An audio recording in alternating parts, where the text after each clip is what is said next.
जैसा आपका सवाल है पोका बोइंग। पोका बोइंग एक फंगल डिजीज है और फंगल में भी फ्यूजेरियम से पैदा होने वाली डिजीज है, फ्यूजेरियम मोलिनोफॉर्मी। और सही मायनों में कहा जाए तो ये एक एयरबोर्न डिजीज कही जाती है। दो तरह की डिजीज ज्यादा सुनी होगी, सीड बोर्न डिजीज जो सीड से फैलती है और सोयल बोर्न डिजीज जो मिट्टी से फैलती है, जमीन से फैलती है। लेकिन ये एयरबोर्न डिजीज है। बरसात के दिनों में जब हल्की बारिश पड़ती है, धूप कम निकलती है, तो ऐसे मौसम में ये बीमारी ज्यादा फैलती है। और अब मौसम ये हो रहा है कि लगभग 8-10 दिन से चाहे 4 बूंद पड़े लेकिन रोज बारिश हो रही है। तो वो इस पोका बोइंग के लिए सुटेबल एनवायरनमेंट मानी जाती है, यानी गर्म और नम मौसम में ये बीमारी ज्यादा फैलती है। इसके जो सिम्टम्स है वो ये है, पहले पत्ती में सिकुड़न आती है, पीला पड़ता है, फिर पत्ती गल के टूट जाती है। ये इस रोग के लक्षण हैं। तो इस रोग से बचाव करने के लिए एक गन्ने में लगने वाली बीमारियों में केवल यही बीमारी ऐसी है जिसका दवाई के द्वारा हम नियंत्रण कर सकते हैं रोग लगने के बाद। अन्यथा सभी बीमारियां जो है वो उनके लिए प्रिवेंटिव मेजर अपनाने पड़ते हैं। ये रोग लगने के बाद भी ठीक हो जाती है। अब कौन कौन सी दवाइयां इसके लिए हम प्रयोग करते हैं? इसके लिए जो लेविल क्लेम में दवाई आती है कॉपर ऑक्सीक्लोराइड COC 800 ग्राम दवाई को 200 लीटर पानी में घोल बना के प्रति एकड़ की दर से स्प्रे करें। या दूसरी दवाई है कोनिका, जिसमें COC प्लस कासुगामाइसिन है। ये 300 से 350 ग्राम दवाई को 200 लीटर पानी में घोल बना के स्प्रे करें। थायोफेनेट मिथाइल एक फंजीसाइड है, लेकिन इसके लिए लेविल क्लेम नहीं है और बहुत अच्छा इस पे काम भी नहीं करता।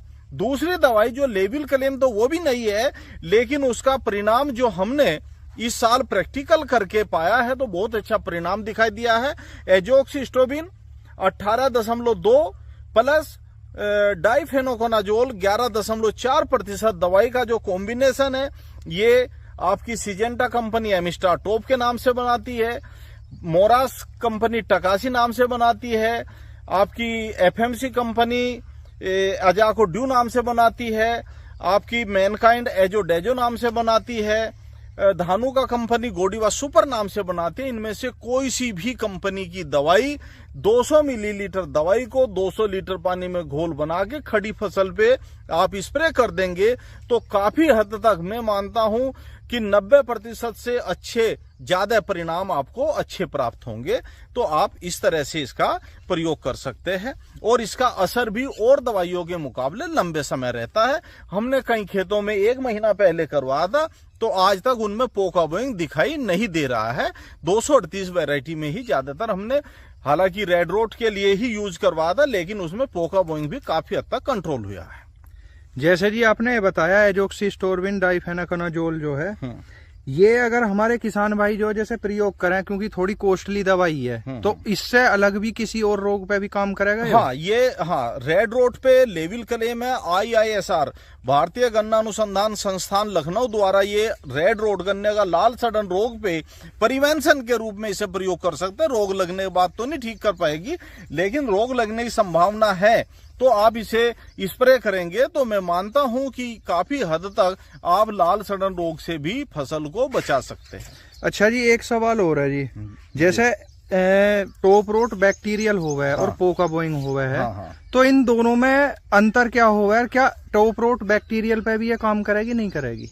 नहीं, देखो दोनों को एक साथ ना मिलाओ। नाम पोका बोइंग का भी नाम टॉप रोट ही है। ये जो फेज बनती है भाले नुमा, इसे टॉप रोट कहते हैं जी। हाँ, पोका बोइंग तो टॉप टू स्टंटिंग से लिया गया है। तो पोका बोइंग का नाम ही टॉप रोट फंगल है। और जो आप बता रहे हैं दूसरा टॉप रोट बैक्टीरियल है, उसमें वह बैक्टीरियल डिजीज है।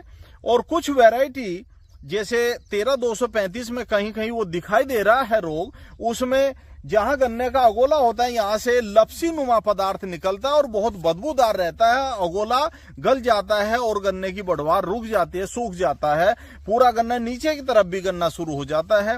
उसकी रोकथाम करने के लिए आप आधा kilogram copper oxy chloride plus 50 ग्राम स्ट्रेप्टोसाइक्लिन को 200 लीटर पानी में घोल बना के स्प्रे कर दे तो टॉप रोट बैक्टीरियल से भी आप फसल बचा सकते हैं। एक थोड़ा सा टॉप बोरर के बारे में और मैं जानकारी दे दूं, एक बोला भी उठा देना। देखो दूसरे जानकारी टॉप बोरर के बारे में और दे दूं। टॉप बोरर की 5 पीढ़ियां गन्ने में नुकसान करती है जी। तीसरी पीढ़ी का अटैक हो चुका है और सबसे बड़ी दिक्कत आ रही है ओवरलैपिंग की। ओवरलैपिंग इसे कहते हैं कि ये टॉप बोरर का अंडा भी दिखाई दे रहा है, दूसरे टॉप बोरर की लार्वी भी दिखाई दे रही है। ये गन्ना है, ये गन्ना है। किसान यदि इसे देखेगा तो गन्ना आपको बिल्कुल ठीक दिखाई देगा कि मेरे खेत में कोई रोग बीमारी नहीं है, ना नीचे से भी देखने में साफ मिलेगा। और इसे यदि हम इसका डिसेक्शन करके देखते हैं तो इसमें हो सकता है कि टॉप बोरर की हमें लार्वी मिलने की भी संभावनाएं पूरी है।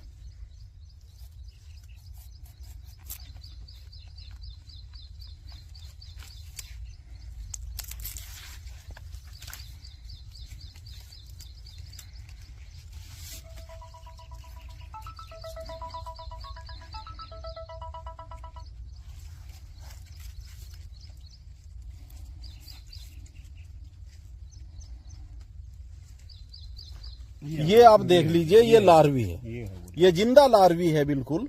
तो इस तरह से टॉप बोरर का कंट्रोल कर पाना किसान के लिए एक समस्या भी बनी हुई है कि इसमें ओवरलैपिंग इसे कहते हैं कि एक पत्ती पे हमें अंडा भी दिखाई दे रहा है, एक पे हमें ये लार्वी दिखाई दे रही है और ये जिंदी मूवमेंट कर रही है बिल्कुल, आप देख सकते हैं अच्छी तरह से। लो जी, तो टॉप बोरर के कंट्रोल करने के लिए हमने कई बार बताया है कि ट्वेंटा टॉप बोरर के लिए बहुत अच्छी दवाई है, सिजेंटा की वर्टागो बहुत अच्छी दवाई है, ग्रेन्यूल में फटेरा हो, आपका सिंगम है जो CTPRL 0.4% में है, उसकी 8 किलोग्राम मात्रा प्रति एकड़ की दर से लाइन डाल के खेतों में नमी बनाए रखे तो आप टॉप बोरर से भी अपनी फसल को बचा सकते हैं। यदि आपको एडल्ट कीट दिखाई दे रहा है उड़ते हुए तो उस टाइम पे एक स्प्रे आप किसी भी दवाई का, चाहे प्रोफेनोफोस प्लस साइपरमेथ्रिन है या क्लोरोपाइरिफास प्लस साइपरमेथ्रिन है, उसका स्प्रे भी हमें कर देना चाहिए। तो इससे आप टॉप बोरर को भी रोक सकते हैं। 2 पीढ़ी और आनी है। जिन किसान भाइयों ने अभी तक दवाई प्रयोग नहीं की तो वो आगे की 2 पीढ़ी रोकने के लिए अभी कम से कम ग्रेन्यूल, अब क्योंकि ड्रेंचिंग का तो अब समय नहीं रहा, परेशानी भी होगी, तो ग्रेन्यूल का आप किसान प्रयोग कर सकते हैं। धन्यवाद। अच्छा जी, उसमें कुछ कमेंट है किसान भाई के, उनके जो है जवाब मिल जाए में ज्यादा बढ़िया रहेगा। बिल्कुल देंगे भाई। वैसे तो मैं कमेंट का वो छोड़ता नहीं कि जो क्लियर जानकारी देते हुए चलता हूँ, लेकिन फिर भी किसान का कमेंट आया है तो उसे हम जरूर वो करेंगे। ठीक है जी। हाँ, एक किसान का कमेंट है जी, नाम तो इनका पता नहीं है। गन्ने की निचली पोरी पर सफेद रंग की फुई और गन्ने की पत्तियां बैंगनी कलर की हो गई हैं, कौन सी बीमारी है, क्या दवाई लगाएं? गन्ने वैरायटी 5011 है। 5011 करनाल की वैरायटी है। जो फुई बता रहे हैं, मैं मानता हूं कि ये मीलीबग हो सकता है, पिंक मीलीबग, जो नीचे की तरफ चिपका रहता है और उस पे चींटियां वगैरह चढ़ती रहती है। एक वो ड्यू छोड़ता है तो उस पे चींटियां चढ़ती रहती है और गन्ने की बढ़वार रुक जाती है, बैठ जाता है वहां से उस एरिया में, और ये किनारे की तरफ ज्यादा मिलता है। तो इसकी रोकथाम करने के लिए आप प्रोफेनोफोस साइपरमेथ्रिन का 2 बार स्प्रे करें 1-1 हफ्ता के अंतर से, ठीक हो जाएगा। ठीक है। अलीशान अहमद है, ये कह रहे सर वर्टागो लगाने के बाद बरसात की नमी में सिंचाई करना आवश्यक है? नहीं, यदि नमी पर्याप्त है तो कोई जरूरी नहीं है, और यदि खेत में नमी कम है तो पानी लगा देना चाहिए। जोनी तो हमारे कह रहे अगर CTPR की स्प्रे करें तो रिजल्ट मिलेगा या नहीं? देखो, स्प्रे का रिजल्ट कंपनी रिकमेंड नहीं करती, थोड़ा बहुत मिल सकता है, इसलिए मैं स्प्रे की कोई सलाह नहीं देता। ड्रेंचिंग करे या फिर ग्रेन्यूल का प्रयोग करें। शहेंद्र पाल है जी, इन्होंने पिछली वीडियो में कमेंट करा, मेरे खेत में कहीं कहीं पोका बोइंग दिखाई दे रहा था, मैंने COC लगाया मगर बहुत ज्यादा आ गया, बाद में मैंने एजोक्सी डाइफेना का लगाया, 3 दिन में ही पूरा खेत ठीक हो गया और हरियाली बढ़ गई। यही हमने बताया है। ये दवाई लेवल क्लेम नहीं है, क्योंकि लेवल क्लेम कराने में कुछ एक्स्ट्रा खर्च वगैरह करना पड़ता, परमिशन लेनी पड़ती है कंपनियों को। लेकिन हमने भी ये एक्सपेरिमेंट किया है। हमने चूंकि ये रेड रोड के लिए डाली थी, रेड रोड कंट्रोल करने के लिए, प्रिवेंटिव मेजर्स के लिए डाली थी, लेकिन उसने पोका बोइंग पे अच्छे परिणाम दिए। मुकुल शर्मा आज ये कह रहे एजोक्सी और जो है डाइफेनाकनाजोल SC के साथ इंसेक्टिसाइड और नैनो यूरिया मिला सकते हैं क्या? मिला सकते हैं। नैनो तो नहीं मैं सलाह दूंगा, इंसेक्टिसाइड मिला सकते हैं। राहुल गहलोत हैं जी, ये कह रहे हैं टॉप बोरर में इमिडाक्लोप्रिड के स्प्रे कर सकते हैं क्या 4 पीढ़ी के लिए? नहीं, देखो इमिडाक्लोप्रिड या स्प्रे से टॉप बोरर कंट्रोल नहीं होता। इसमें हम केवल उसकी जो मोथ है, तितली आती है, उसे कंट्रोल कर सकते हैं। ठीक है जी, आज के यही कमेंट है जी। धन्यवाद। अपना परिचय करवाओ। नरेंद्र कुमार, गांव भरना से। जैसे जो है कुशलवीर सिंह जी ने जो है पोका बोइंग की भी दवाई बताई है और टॉप बोरर की जो है तुम्हें अंडे भी दिखाए, लार्वी भी दिखाई, बिल्कुल। तो इसी खेत से ही निकाल के दिखाए ये सब जो है। तो कहीं ऐसा तो ना लगा कुछ गलत चीज दिखा रहे हैं, दवाई गलत बता रहे हो? बिल्कुल सही दिखाई है। और असलियत ये है कि हम तो ये देखते रहते हैं गन्ना हमारा कितना बढ़ रहा है, गन्ना बहुत अच्छा चल रहा है, बहुत अच्छा बढ़ रहा है, यही हम देखते हैं। ये नहीं देख पाते हम कि जैसे आपने दिखाया अभी जो है पोका बोइंग आया और वो निकाल के हमें दिखाया। वास्तव में जो है ये बहुत अच्छी बात है आपकी। अच्छा, वीडियो वगैरह जैसे घेरते रहे, मैं हम टाइम टू टाइम देखते रहे। हाँ, मैं उनको देखते रहता हूँ और मैं कोशिश भी करता हूँ उन पर चलने का, प्रयास भी करता हूँ। ठीक है जी। रिजल्ट वगैरह रिजल्ट मिले। मैं ये भी कहना चाहूंगा, एक मेरा खेत बिल्कुल पीला हो गया था जी, और मैंने डॉक्टर साहब से बात की तो आपने मुझे जो है बताया कि आप इसमें NPK जो मतलब सिंगल सुपर फॉस्फेट डाल दीजिए, यूरिया डाल दीजिए और प्लेनोफॉस भी शायद बताई थी आपने, वो डाले। मैंने सारी डाली है, वो खेत हमारा बिल्कुल बढ़िया हो गया और आज बंद गया है, पेड़ी है वो। ठीक है जी, ठीक है। अच्छा, राम राम जी। राम राम। अपना परिचय करवाओ जी। मेरा नाम वीरेंद्र है, गांव भरने का रहने वाला हूँ और जैसे मैं भी खेती करता हूँ। अच्छा, जैसे कुशलवीर सिंह जी जानकारी दे रहे हैं भाई, समय आज के टाइम में पोका बोइंग का ऐसा ही चल रहा है कि दवाई लगने के बाद भी गन्ना चला फिर दोबारा से जो चालू हो जावे। तो इसके बारे में हमने जैसे इनसे दवाई वगैरह पूछी तो कोई ऐसा तो ना लगा कुछ गलत चीज बता दी? ना, इन्होंने कोई गलत बात नहीं कही। इन्होंने सही दवा बताई है और सही दवा बताई और इसका भी जो समय पर उपयोग करते रहे। ठीक है जी, ठीक है। नमस्कार जी।